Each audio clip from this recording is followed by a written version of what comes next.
Hello, and welcome to another creepy and true New Orleans tale.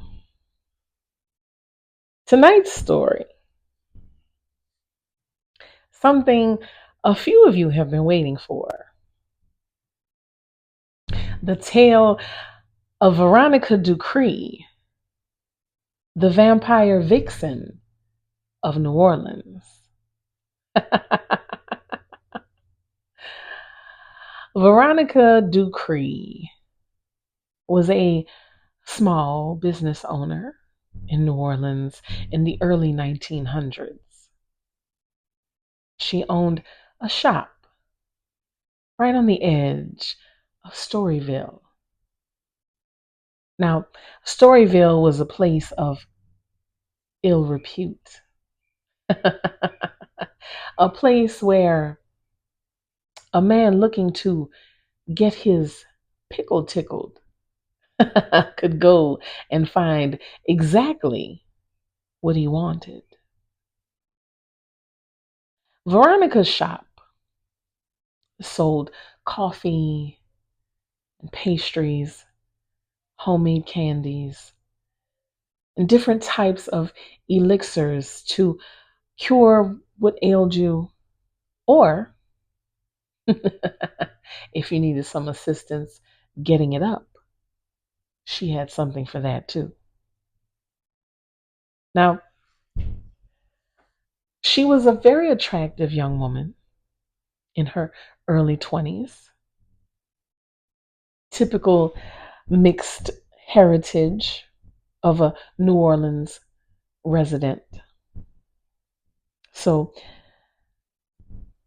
she had many suitors who were interested in her. But you see, Veronica was not interested in being some man's kept woman. No, she wanted more than that. And while she had a few customers of her own that would come to see her and get special services, it wasn't enough for her. You see, Veronica wanted more. She wanted that house on Esplanade Avenue. She wanted servants to be at her beck and call. She wanted to wear the finest French fabrics. She wanted the most expensive and exquisite jewelry money could buy. Veronica knew she was bigger than that little shop on the edge of Storyville. And she would do whatever she needed to do to get there. So, what's the first thing you think she turned to?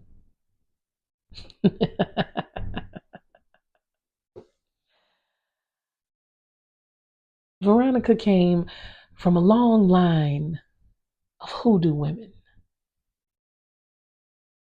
women who cast spells and did work with spirits for favor, success, intervening on different matters. So she was well versed on how to use the spirits to convince someone of something. But you see, Veronica, because of her intense desire to have these material possessions, did not heed any of the warnings that she had heard from her mother and grandmother and great grandmother. Hoodoo is a very powerful form of magic, and if used incorrectly, can come back on you in the worst way. And if you've listened to any of my other stories,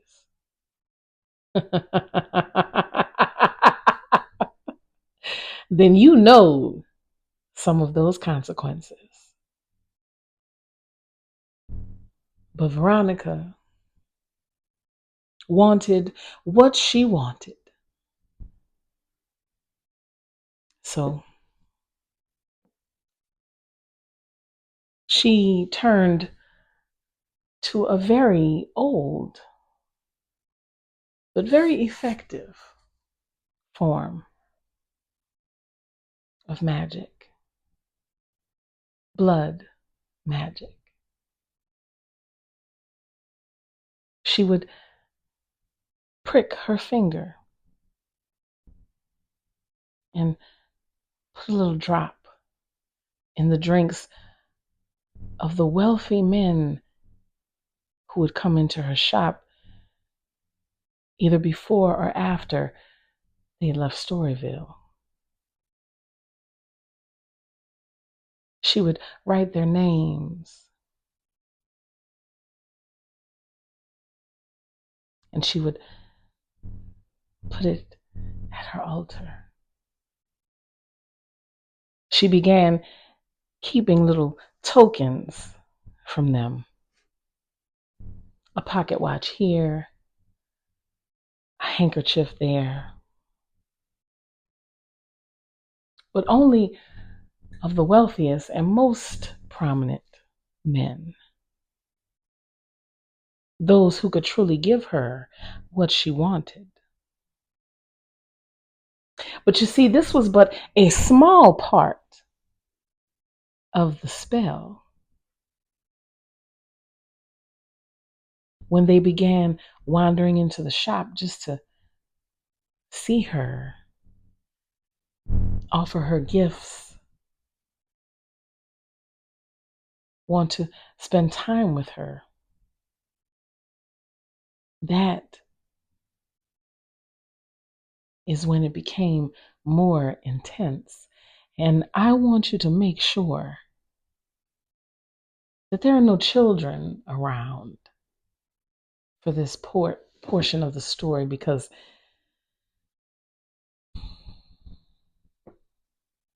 it gets very intense. You see, Veronica Ducre was not known as the vampire Vixen because she bit people and turned them into vampires.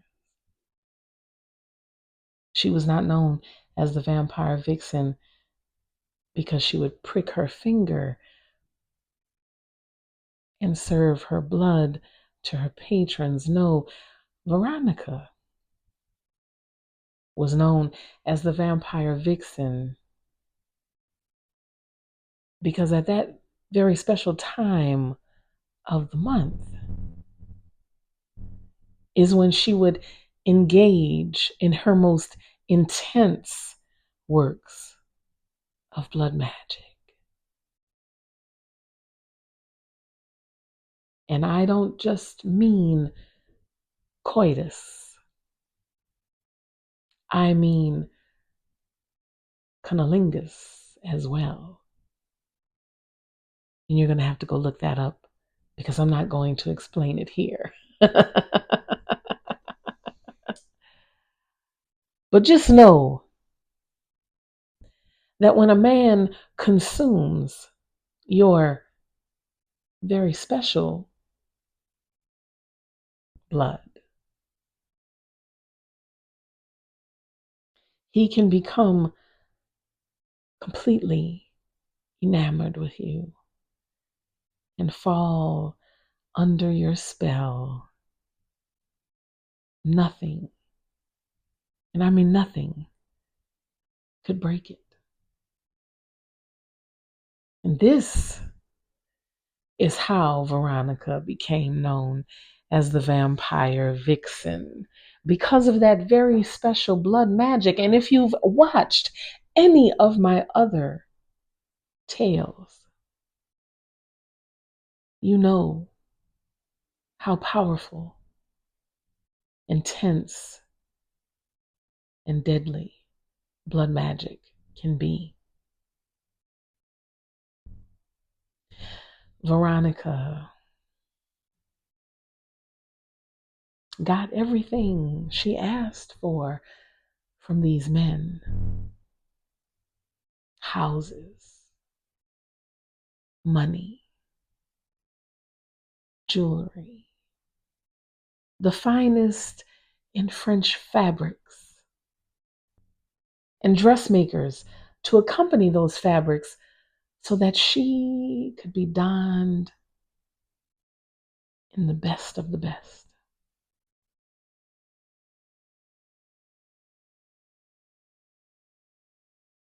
But it still was not enough. As she collected property and money and popularity, as she had men falling at her feet, it still was not enough for her. She wanted more. There was a particular house on Esplanade Avenue that she wanted, that was owned by a bachelor who I will simply call Pierre, because his family still owns that home, still is a very important part of the city. But Veronica set her sights on Pierre. Now, he was not a man who frequented Storyville, but you could convince him to have a good time every once in a while. And there were plenty of bars in Storyville where you could have a good time, sans the women.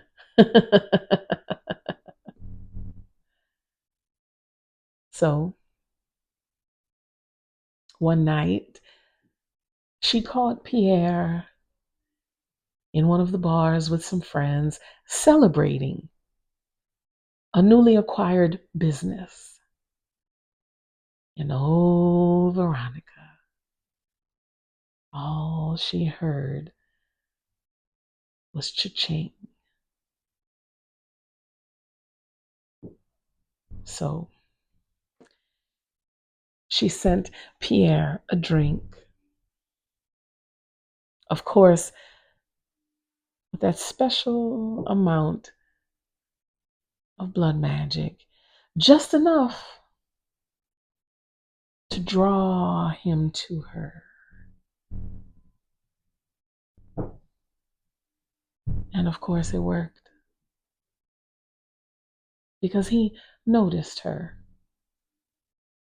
struck up a conversation with her. And while she played coy and shy,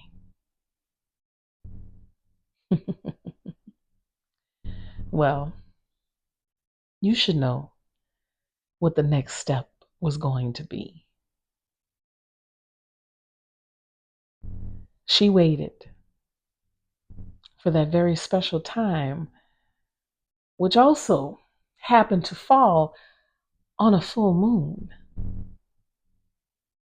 which only intensifies the blood magic. And Veronica invited Pierre into her bed.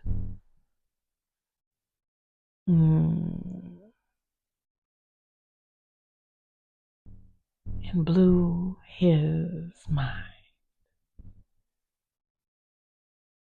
Now, let me say this: blood magic, again, is incredibly powerful, and it can often overwhelm the person you're doing the work on.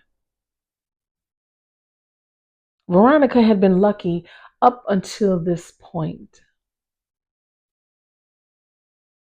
But for whatever reason, her blood magic did not mix well with Pierre.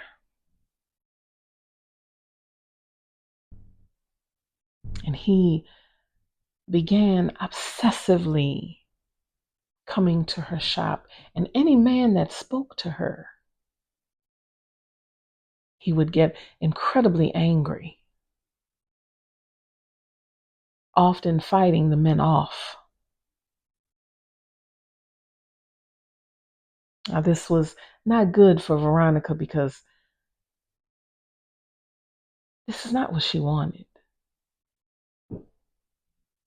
She wanted wealth, but that's not what Pierre was offering.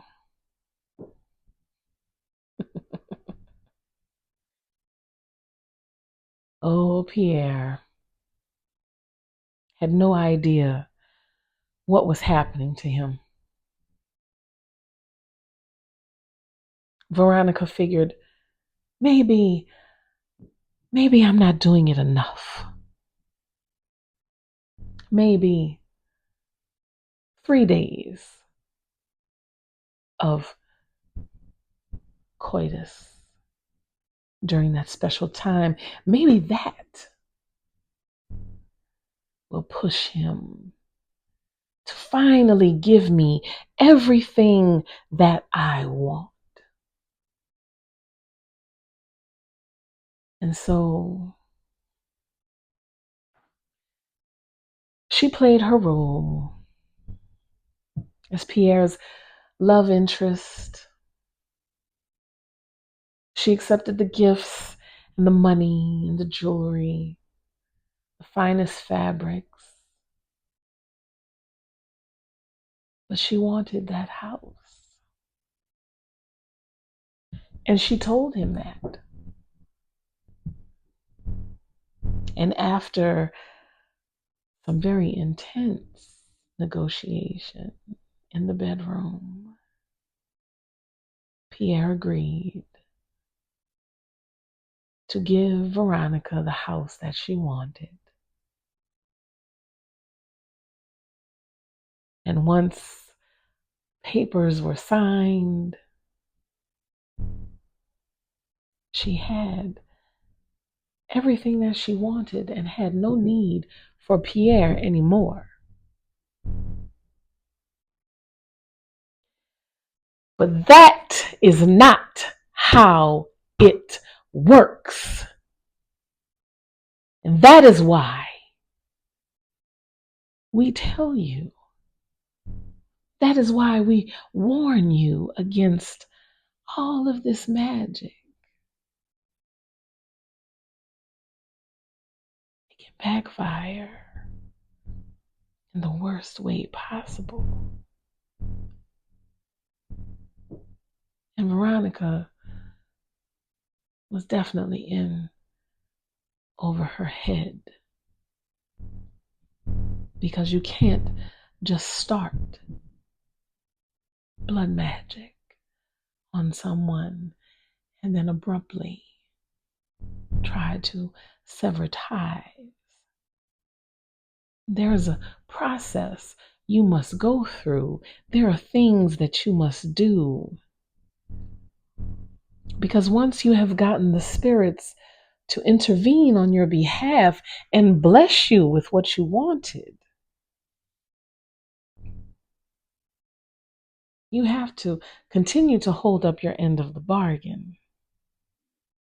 But Veronica thought she knew it all. And she started pushing Pierre off to the side while she enjoyed her new home, leaving behind that dusty little shop on the outskirts of Storyville, along with all the other men who had fallen under her spell. But you see, Pierre was not going to go away that easily. One night, Veronica is hosting a party in her new home when Pierre bursts in, demanding that she see him. Of course, she refused, shunned him, told him to go away. She no longer had any use for him.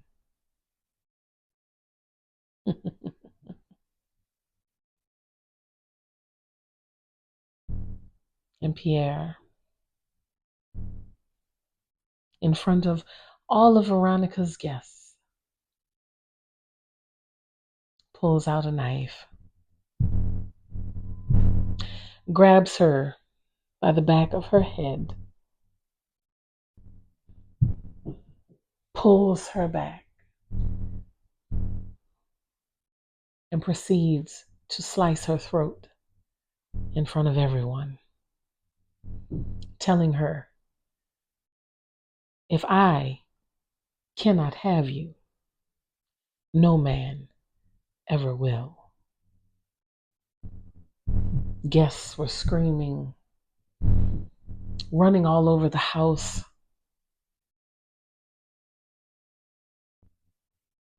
It said, as soon after, Pierre, still holding Veronica by the back of her head,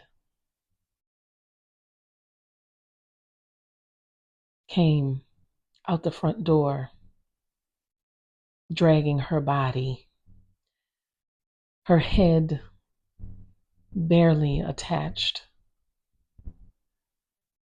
down the steps, onto the sidewalk, and into the street,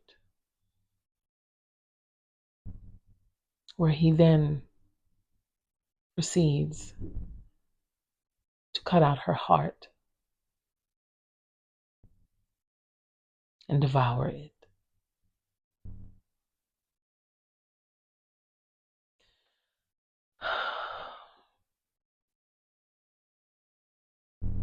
It is a gruesome tale,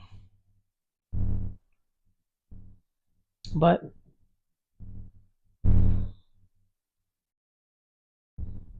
and I hesitated to tell it because I knew how it ended.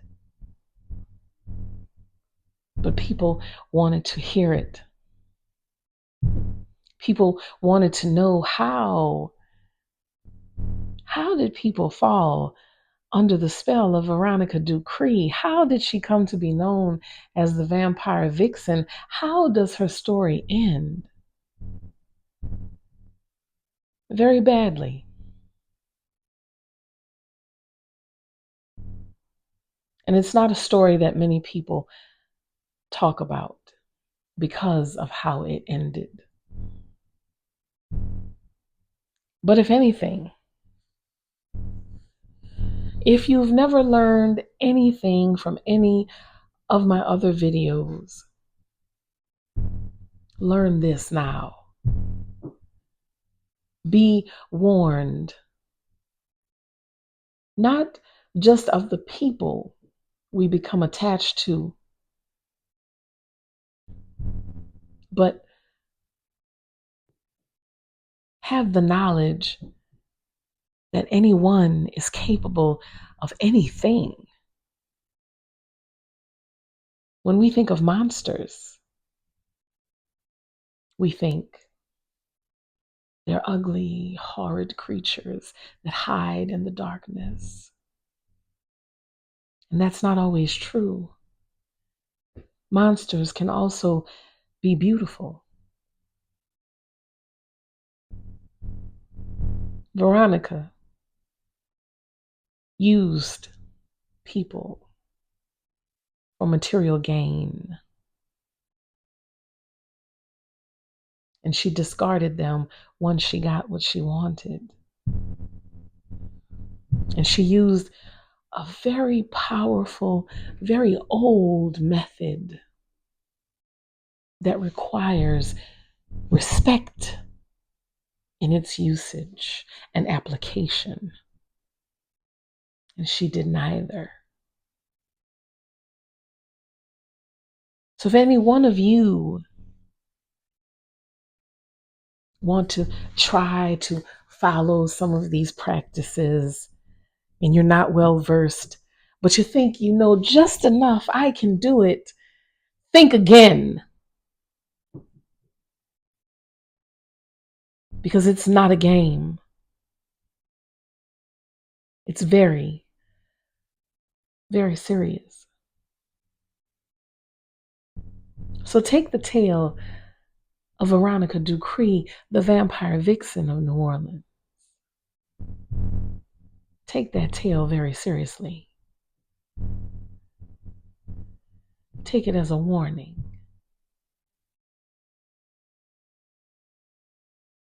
And if you ever